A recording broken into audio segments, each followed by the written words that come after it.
Bonjour, bonjour à tous, bonjour à toutes. Un petit moment de partage d'édification du dimanche 3 décembre 2018 durant la communion fraternelle. Soyez bénis au nom de Jésus. Bonne écoute.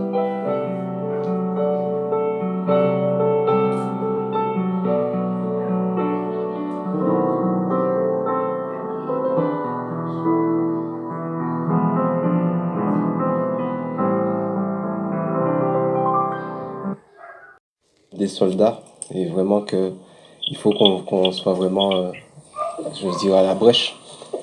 Et je prends conscience aussi que, en fait, nous sommes aussi comme des arbres et que je partageais ça brièvement avec la sœur Maïka ce matin. C'est vraiment que le Seigneur nous appelle vraiment à nous enraciner en lui. Mais vraiment, mais pour nous enraciner, c'est vraiment de la constance, de la persévérance. C'est pas juste un jour on est là, un autre jour on est ailleurs. Amen. C'est vraiment tout le temps à ses pieds, en fait, dans tous les moyens qu'il nous a donnés. Dans la méditation de sa parole, la prière, donc la communion fraternelle, dans tous ces moyens qu'il nous a donnés, vraiment qu'on demeure au pied du Père. Parce que c'est vrai, comme disait le frère Jimmy, il y a vraiment un temps, et le Seigneur me l'a vraiment montré il y a à peu près un an, où nous, chrétiens, nous sommes comme des arbres, mais vient un temps où il y a comme un vent qui va souffler. Et si on n'est pas profondément raciné en lui, on ne tiendra pas. Sincèrement, en fait, on ne tiendra pas. Et c'est vraiment, si on n'est pas accroché au rocher notre salut, au rocher des âges qu'est Christ, bah, ce sera difficile, même impossible en fait, sans lui. Donc moi j'ai conscience vraiment que le Seigneur nous prépare en fait, vraiment il nous bâtit sur le roc. Et aussi il y a plein de choses, donc là aussi nous sommes comme une ville forte. C'est vrai, nous devons veiller, mais veiller, ça veut dire quoi? Ça veut dire veiller sur notre cœur. La Paul dit effectivement de veiller sur notre cœur, c'est de là d'où proviennent, je crois, les sources de la vie. C'est-à-dire vraiment, c'est vraiment une histoire de cœur. Parce que l'ennemi, ce qu'il veut atteindre, c'est notre cœur, en fait. Et si on a compris qu'on est comme une ville forte, comment on faisait avant pour attaquer une ville forte? Ben, en fait, on essayait de l'affamer. On faisait ce qu'on appelle assiéger, l'affamer.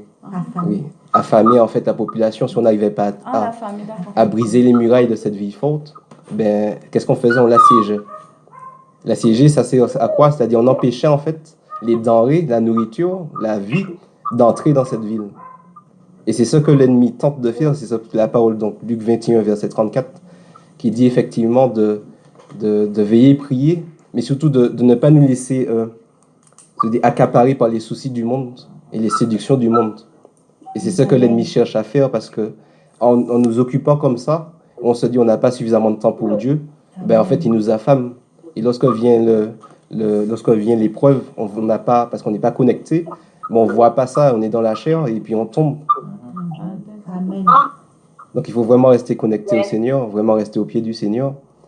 Et aussi il faut savoir une chose, parce qu'on dit on tombe, mais en fait lorsqu'on trébuche, je ne sais pas si vous êtes arrivé, vous marchez dans la rue simplement, mais vous n'avez pas tombé directement comme ça, boum. C'est quelque part, il y a un moment on a manqué de vigilance, on a été déséquilibré et on est tombé. Donc en fait il y a un moment où on réalise cela. Amen. En fait. Donc veiller, c'est toutes ces choses-là en fait. Et aussi, donc bien sûr, aussi, donc veiller. Donc moi, je ne vais pas vous mentir, tout à l'heure là, j'étais en silence parce que un petit moment, comme je suis un peu stressé du fait que je me suis dit, tiens, il n'y a pas d'homme, je suis peut-être en train de dire oui. Je me suis dit, bon, peut-être je vais parler, j'étais en train de nourrir des pensées.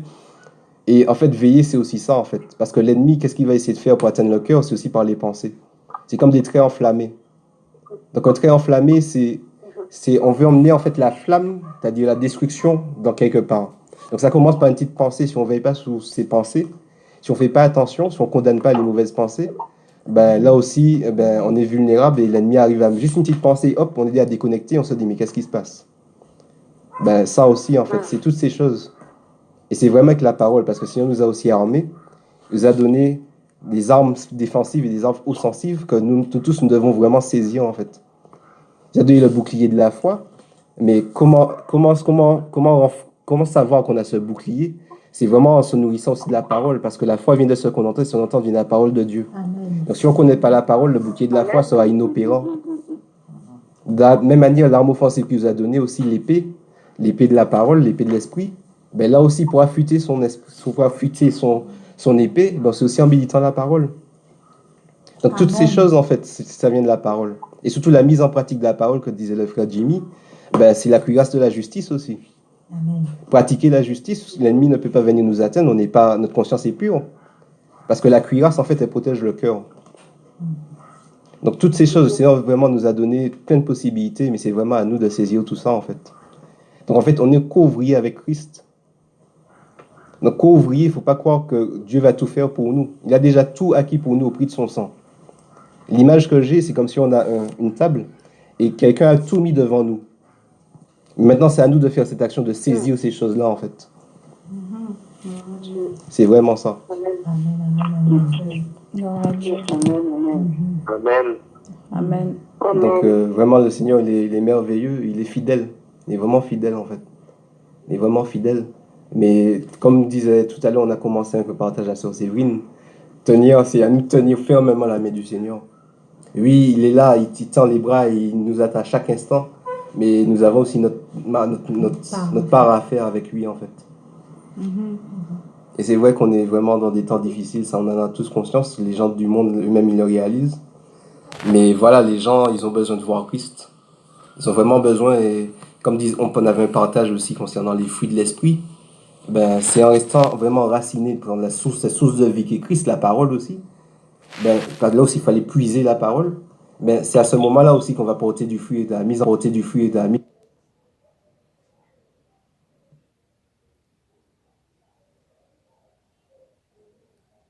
On va porter du fruit et de la mise en pratique aussi, en obéissant à Dieu, en fait. Amen. C'est là on va porter du fruit. Parce que les gens, c'est pas tant des versets, ils veulent voir les fruits, en fait. Amen. Ils veulent voir le caractère de Christ. Amen.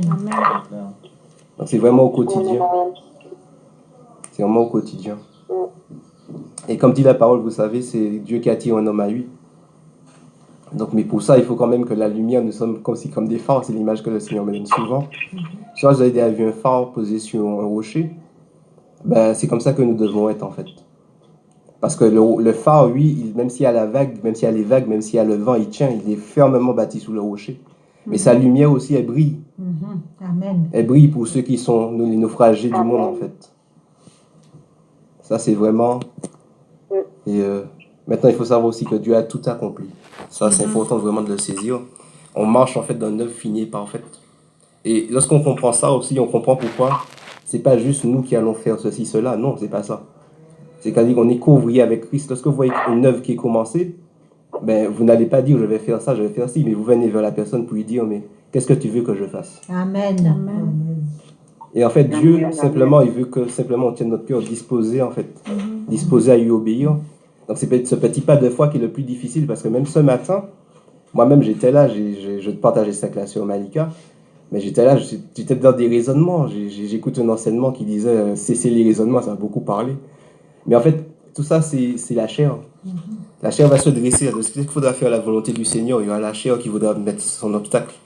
Il faut savoir que la parole de Dieu brise toutes les forteresses. Amen. Donc là, en fait, c'est cesser les raisonnements et dire, Seigneur, me voici, disposer son cœur. Et Dieu lui-même, ben, notre cœur est disposé, il va faire. Parce qu'en fait, nous aussi, nous sommes comme des instruments devant Dieu, posés sur une table. Et là, le Seigneur lui-même, juste, il demande juste d'être prêt. D'être prêt à disposer son cœur. Lui-même se saisit de l'un ou l'autre, selon son bon plaisir. Et pour faire sa volonté.